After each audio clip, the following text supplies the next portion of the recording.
अगर आपके कर्म अच्छे हैं तो भगवान भी साथ देते हैं। आपके कर्म अच्छे हैं तो भगवान भी आपका साथ देते हैं।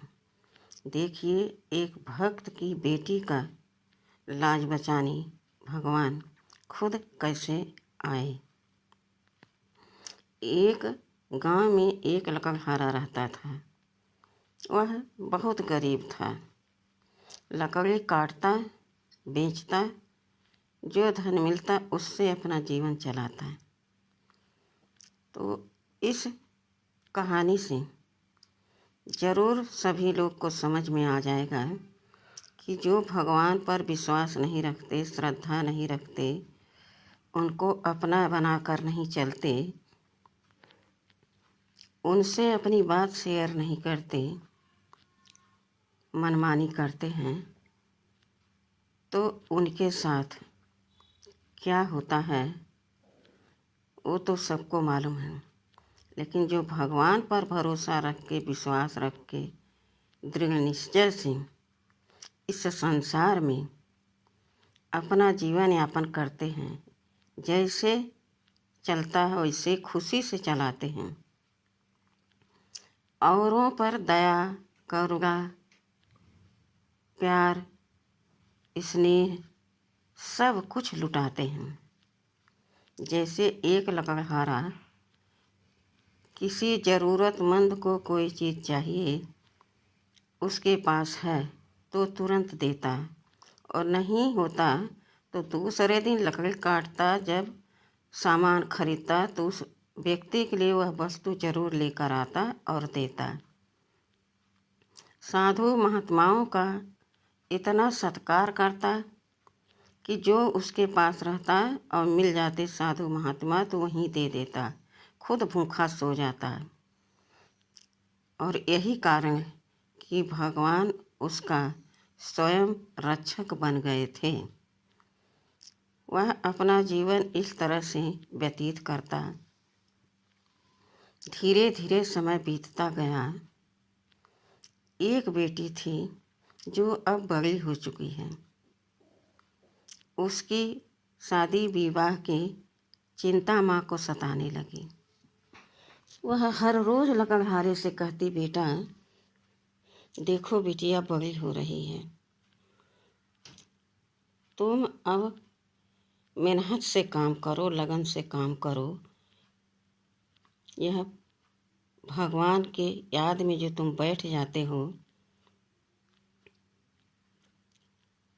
तो इसको छोड़ दो और काम में मन लगाओ। कुछ धन इकट्ठा हो जाएगा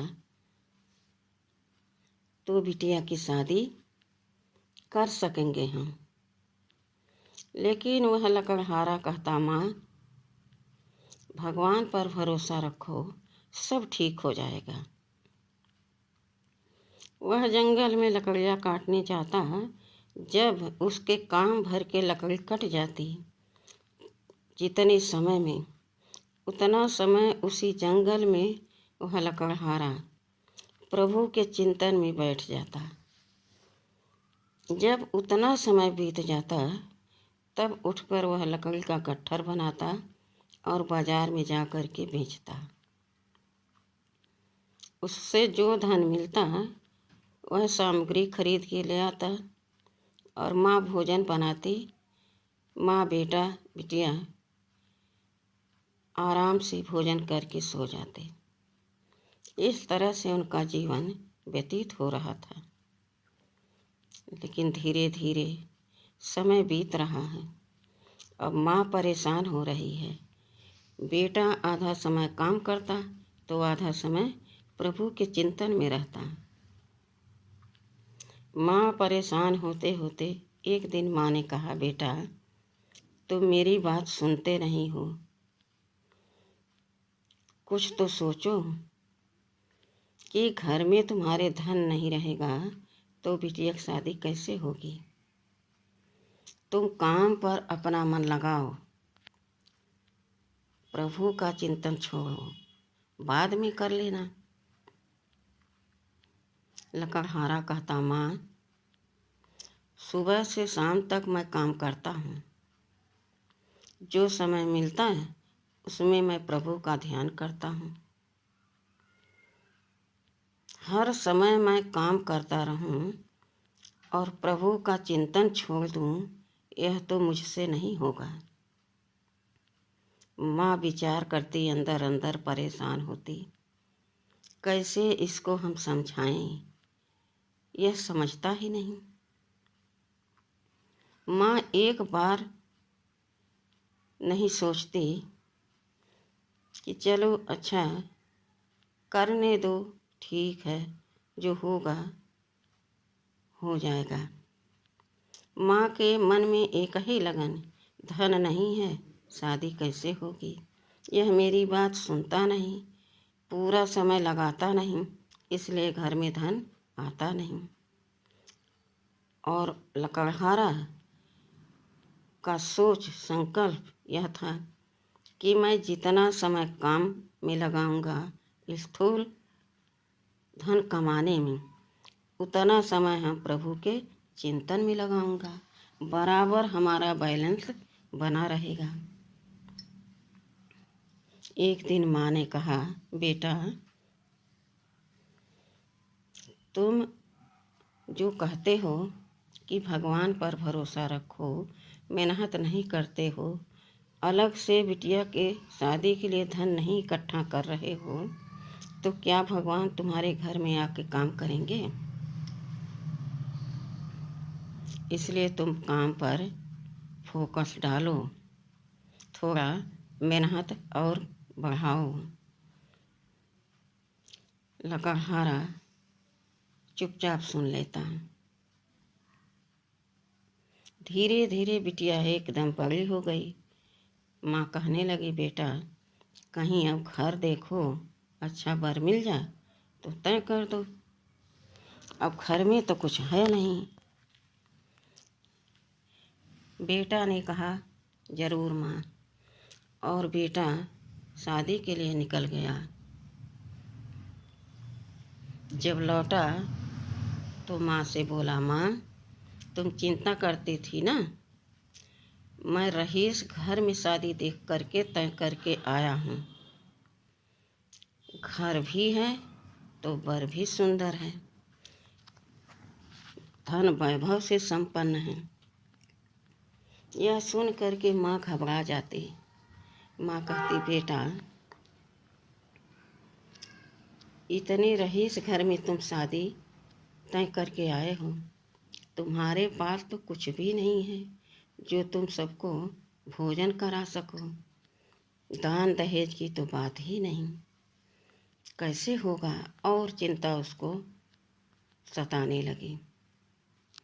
लकड़हारा धीरे धीरे अपना काम करता और प्रभु को याद करता, शांत रहता, लेकिन माँ परेशान रहती। वह इतना परेशान रहती कि बेटा मेरी बात ही नहीं सुनता, हम करें तो क्या करें, धन कहाँ से ले आएं।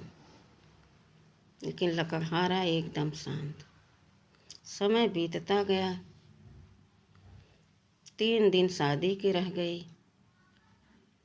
माँ ने कहा, तुमसे हर रोज कहते कहते इतने दिन बीत गए, तुम जरा सा मेहनत नहीं किए, धन इकट्ठा नहीं किए। आज बिटिया की शादी के टाइम आ गए। मैं कुछ वस्तु छुपा करके रखी थी कि तुम कहीं ज़रूरतमंद लोगों को दे न दो। लो आज यह वस्तु तुम बेच करके सब सामग्री थोड़ी थोड़ी ले आना, ताकि हम बारातियों का खातिरी कर सकें। लकड़हारा वह वस्तु लिया और निकल दिया बेचने के लिए। आधे रास्ते गया, एक महात्मा आ रहे थे।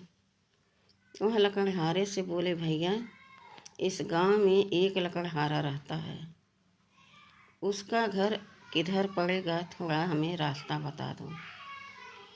लकड़हारा ने कहा, आपको क्या चाहिए?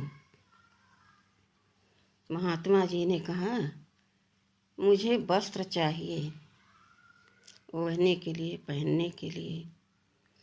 वह गया, वह वस्तु बेचा और महात्मा को कपड़े ले आ करके दे दिया। अब महात्मा खुश हो गए, बोले तुम्हारा भला हो, खुश रहो।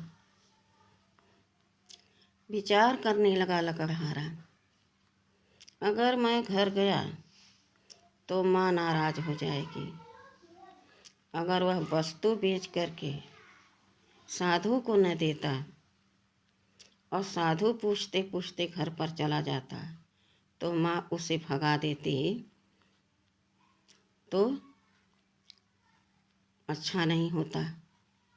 कोई दरवाजे पर मांगने वाला आए, उसे भगा दिया जाए, यह क्रूरता है, यह अच्छी आदत नहीं है। यह विचार कर रहा था। करते करते वह चलता चला जा रहा था। सोचा अब मैं घर नहीं जाऊंगा, अब मैं गंगा किनारे प्रभु के चिंतन में बैठ जाऊंगा। 2 दिन बाद विद्या की शादी है। मेरे पास जो माँ ने दिया था वह भी कुछ नहीं है, क्या लेकर जाऊं। बहुत कठिन परीक्षा आ गई, लेकिन वह डगमग नहीं हुआ।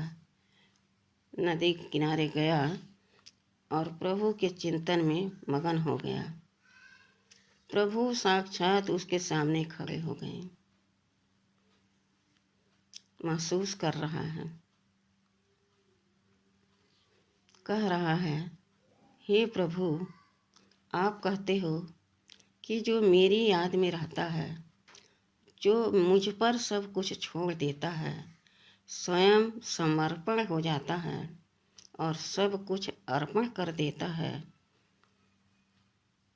तो उसका कार्य मैं स्वयं करता हूँ, उसकी जिम्मेवारी स्वयं मैं उठाता हूँ। तो आज बिटिया की शादी है 2 दिन बाद, आज से तैयारी करनी है, आप सब संभाल लो। और यह कह करके वह एकदम प्रभु के चिंतन में मगन हो गया। इधर माँ परेशान, पूरी रात परेशान, सुबह हो गया, सारा दिन में परेशान।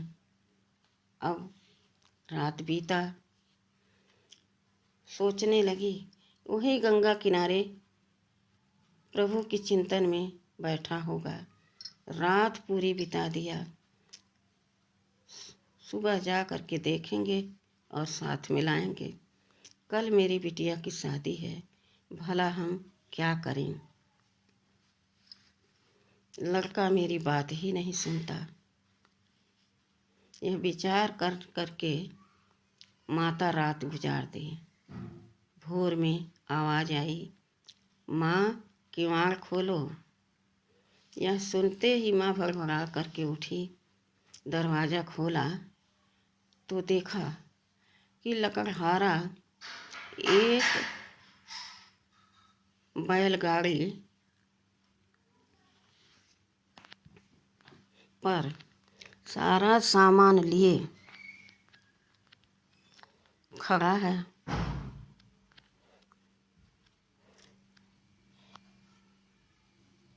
यह देख करके माँ बोली,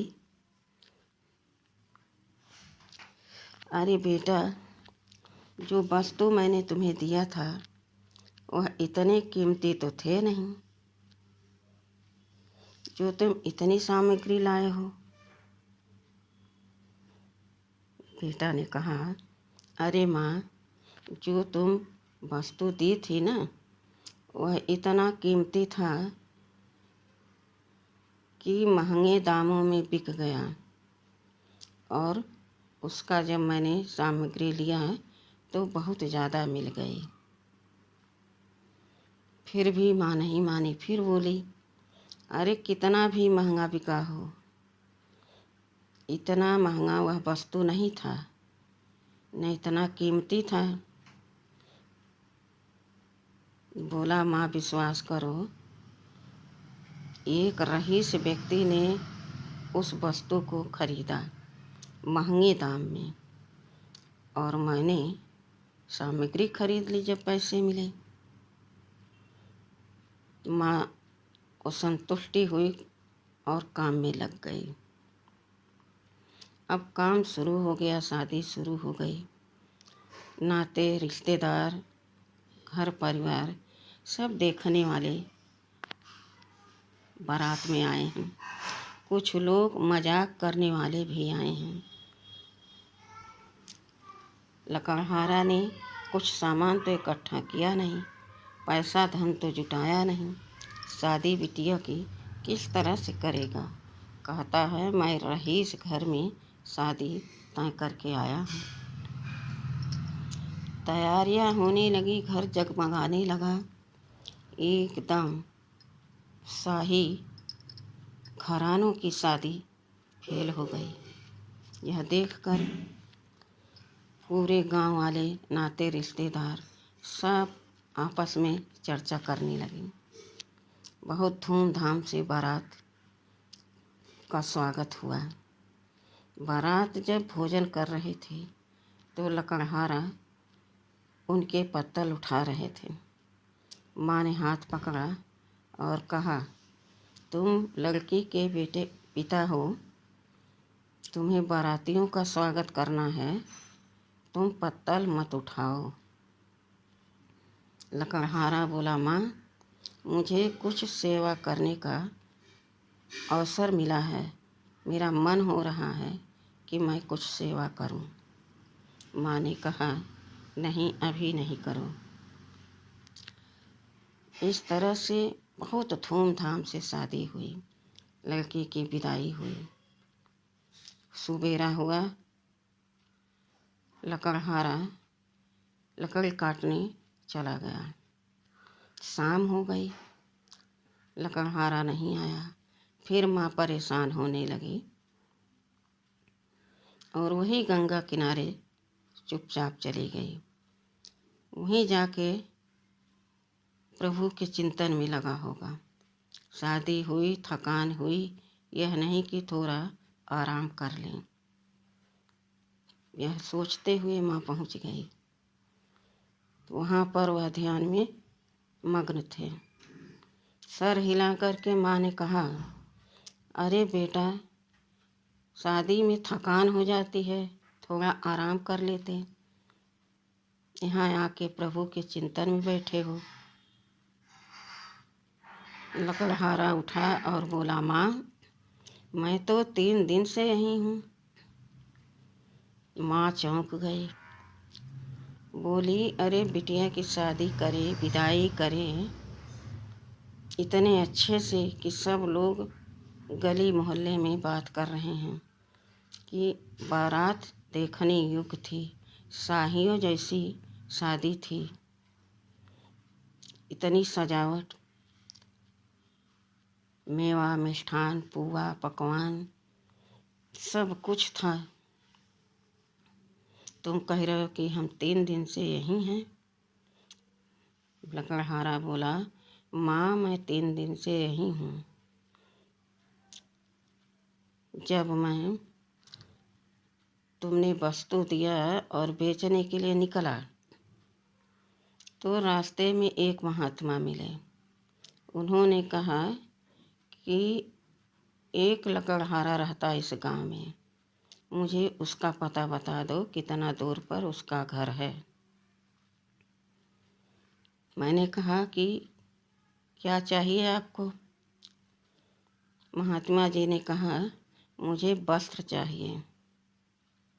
मैंने विचार किया, अगर यह महात्मा घर गए पूछते पूछते तो माँ इन्हें भगा देगी और यह महात्मा का अपमान होगा, और अपमान महात्मा का हमारे लिए हानि के समान होगा।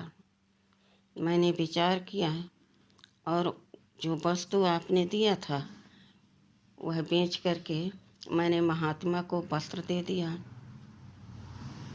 अब हम विचार करने लगे, अगर मैं घर गया तो माँ नाराज़ हो जाएगी, दुखी हो जाएगी, शादी का टाइम है।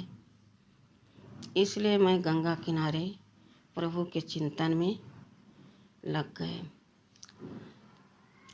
तो बोली, बेटा, जब तुम प्रभु के चिंतन में लग गए, तुम्हारे स्वरूप का वहाँ कौन सब कार्य संभाल रहा था? कढ़ारा बोला, माँ, तुम कहती हो ना कि भगवान क्या तुम्हारे घर में आके काम करेंगे? तो मैंने भगवान से कहा कि आप कहते हो कुछ मेरे चिंतन में रहता है, मेरी याद में रहता है, मुझ पर समर्पण हो जाता है, सब कुछ अर्पण कर देता है, तो उसका कार्य मैं स्वयं करता हूँ, उसकी जिम्मेवारी मैं स्वयं उठाता हूँ। तो मैंने भगवान से कह दिया, अब आप जाके संभाल लो। देखा माँ, स्वयं भगवान मेरा घर, मेरी इज्जत संभालने के लिए लकड़हारे का भेष बना लिया। अब तो विश्वास हो गया आपको? माँ ने कहा, यह बहुत आश्चर्य की बात है बेटा। तो सब यह न सोचें कि भगवान को छोड़ दें, केवल काम धंधा करें और हमारा सब कुछ पूरा होता जाए, तो ऐसा संभव नहीं है। हमें घर गृहस्थी जीवन चलाने के लिए काम करना है, तो भगवान का बराबर चिंतन भी करना है। भगवान साथ है तो सब कुछ हमारे हाथ में है। भगवान हमारे साथ नहीं है तो कुछ भी हमारे हाथ आ नहीं सकता। तो देखा कैसे आप अच्छे कर्म करते हो तो भगवान आपका साथ देते हैं। अच्छा, ओम शांति।